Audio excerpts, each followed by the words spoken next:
Property ज़्यादा बड़ा है, इसीलिए एटमोसफेयर क्रिएट किया गया है, समझा। नार्ली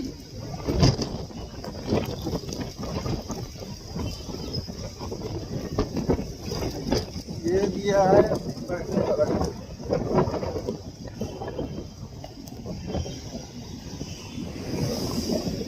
देखो इधर से जो लुक है ना वो सही आता है, यहाँ से थोड़ा सा लुक वगैरह सही है, समझा।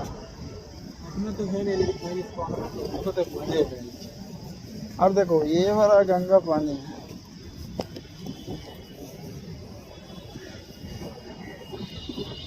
काला पानी है भाई, स्विमिंग पूल नहीं दिया, समझा। चलो वहाँ से बहुत ऊपर दिखाते हैं। 70 फ्लोर है ना ये? 18 छत लेके इंक्लूडिंग छत 18।